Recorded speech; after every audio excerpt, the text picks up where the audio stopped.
You want me to escalate a claim? Sure, I used to work on the retentions department of an ISP back in the day. While many people called genuinely wanting to cancel their phone service, just as many knew that retentions was more than that. The ISP, let's call them Red Phone, had two different departments.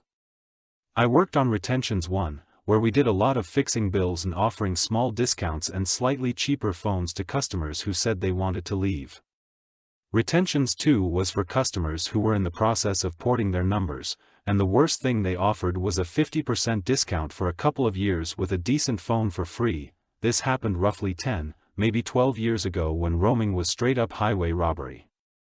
Let me introduce you to the executive.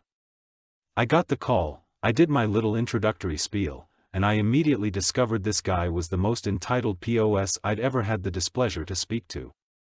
He said he was a very important executive who traveled a lot for work, but the bill he got was ridiculous and I had to solve it or he was going to cancel his service.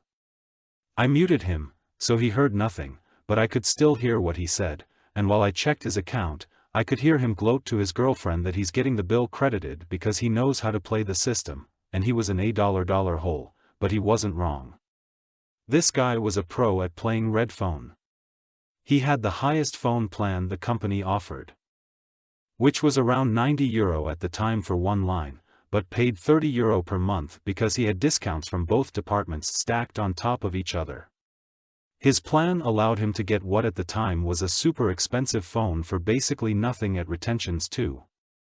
He'd gotten the super shiny customer status and the super shiny customer service line, which usually meant a customer was averaging a €300 monthly bill, despite his €30 ARPU because he complained about how the delocalized customer service sucked. He was also not wrong about his bill being ridiculous. He'd visited several EU countries, got a €600 bill, called customer service, and said he had not known that roaming was so expensive. No one had warned him when he told us he was traveling overseas. The company had a policy that the first time a customer complained about something, we could refund them, particularly if the complaint was that the customer had not been informed about extra charges. So the rep informed him about roaming costs and refunded him all of the roaming charges, leaving the bill at €30,